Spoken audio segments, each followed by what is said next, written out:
going on? Jerome's Raw Real Audio Rant, because the Vikings defensive line has been completely rebuilt from the studs up, pun intended, and just wanted to go through the defensive line room and how we see them being deployed this year. So he did bring in Jonathan Allen, Javon Hargrave off of cut contracts, premium deals for both of them, and I respected what Jonathan Bullard and Jerry Tillery did.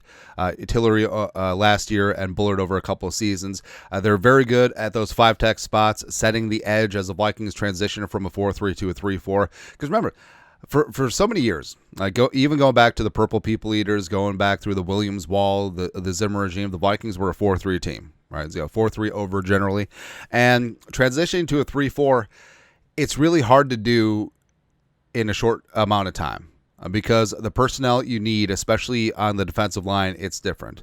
You have the nose tackle from a 4-3 versus 0-1 tech in a 3-4. You have the 5 techs versus the wide 9s versus the 3 techs. So it's a transition, and it seems like the Vikings have finally rounded into form of what Flores wants up front, right? And the number one issue that the Vikings had last year on defense was they couldn't get a consistent enough pass rush up front. Right, and that's one of the reasons why Flores had to lead the league in blitzing last year. Now, he would do that anyway, but it was almost a necessity as opposed to just laying it on, right?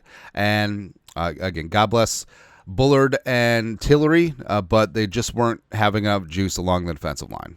Same thing Harrison Phillips. So Harrison Phillips has come along quite a bit in terms of a pass rushing nose tackle, but his game is still stopping the run, absorbing bodies, and all that stuff. Now, we have talked about before, especially in free agency and especially the drafts, like, hey, let's get us a true blue nose tackle and free up Harrison Phillips, have him play some early down 5-tech, and just go from there. Keep some wear and tear off of his bones as he progresses in age and whatnot. And the Vikings. So Taki Taimani is really the only other viable nose tackle option, right? So the pride of Washington and Oregon has been getting some things done, made the roster as a UDFA, which is impressive. And the fact that the Vikings had relative inaction at the nose tackle spot speaks to me that, tells me that they like Taki, right? Taki, oi, oi, oi. Now, Allen and Hargrave are on the wrong side of 30, but they can still have a lot of juice. Now, they're not natural 5-techs. Right, so they're probably much more comfortable in that 3-tech spot, although they do have positional versatility. But I think it could be a spot where it's going to be surprising, where obviously Allen and Hargrave are going to get theirs on passing downs, but I could see them deploying some of the younger defensive linemen on early downs, stopping the run, setting the edge, going from there, because the Vikings actually have a handful of players that play those roles great, notably rookies. So Tyrion Ingram-Dawkins, 5th-round pick out of Georgia, physical freak. Like, the pass rush is going to get there. But what he's really good at is positional flexibility. He's a natural-born 5-tech, and he can set the edge against the run. So I actually do think that TID is going to get some work, but not in the way that a lot of people expect. I could see him as an early down run-stopping guy, and then eventually as an upside with a pass-rushing upside. And then you got Tyler Batty. So the Vikings were fully in on Tyler Batty, who, yes, is a 26-year-old rookie, and yes, is just slightly younger than guys like Jonathan Grenard. But, Batty from BYU, a couple years on a Mormon mission, but he's all heart and all hustle, and also he's very good at setting the edge. And I think that his natural position, a lot like TID, is that 5-tech spot. So I think that, surprisingly, you could see TID and Tyler Batty getting some reps early, but early downs against the run. Because you would think generally what happens is if you have a young defensive lineman who's going to be rotating in, it's going to be on passing downs, but it's going to be inverse. And also, you got Jalen Redmond, who, the UFL superstar. Whenever he was in last year, good things seemed to happen when 6-1 was in the building. Glad that they re-signed him this year. And then you got guys like Levi Draco-Rodriguez, who was the apple of the Vikings scouting department eye last year, 7th-round pick. And I think that he could rise up in year 2, because you look at 3-techs who can blow up a gap. So obviously you have Allen and Hargrave. That's probably their natural position.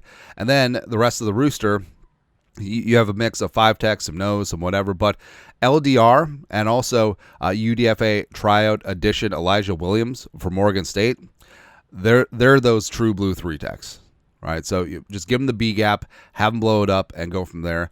So I actually like the way that the Vikings defensive line is shaping up, all right? Because first and foremost, getting them on pass rush, it's huge, right? I think LDR in year 2, Elijah Williams year 1, and also Tyrion Ingram-Dawkins as well as Tyler Batty. Even though, yes, as we said, very good against the run, they can definitely get their pass rush on as well. Tyler Batty, an explosive, well, I won't say explosive, take that back, but disruptive. Absolutely disruptive along the defensive line. And Dawkins has that physical freak upside, right? And again, we're talking strictly about the defensive line because I know that Batty's been listed as an outside linebacker, but I think that his money's going to be made with his hand in the dirt. And we're not even talking about the outside linebackers with AVG, Grenard, Turner, Murph, Richter, etc. But I think that this defensive line is going to be pretty damn legit. And by being able to get pressure with 4, you don't have to send AVG or Grenard every single down, although you want to. Well, you're going to send Grenard every single down. AVG's off-ball ability, coverage ability, and his just sense for the ball. AVG pick 6, Ginkle 6. Let's go. Also, it's going to put a lot of pressure on offenses because if you're getting heat with 4, like say you're rushing Allen, Hargrave, Phillips, or Jalen Redmond if he's in rotationally with one outside linebacker. So rushing 4, you're dropping 7 in coverage. That's a because if you're a quarterback and you're getting moved off the spot very quickly with 4 rushers, and you got 7 sitting in coverage, including 2 safeties looking at you in cover 2, like it's over. It's going to look like there's 50 dudes out there in coverage. So I'm all for it, man. I'm glad that Flores and Kwesi got together and Kwesi doubled down on the major need for the Vikings. Well, basically Kwesi doubled down at several needs for the Vikings, the pressing needs, interior offensive line, running back, cornerback, as well as pass rush and D linemen. So I'm pretty excited because this may be the best pass rush that we've had during the Kevin O'Connell regime, and I'm here for it, man. I'm here for it. Anyways, your thoughts are thoughts. Take a look at the Vikings defensive line and how they could be deployed this season. Let us know. Comment section. You guys are the best. You know what to do. Skol. Production value.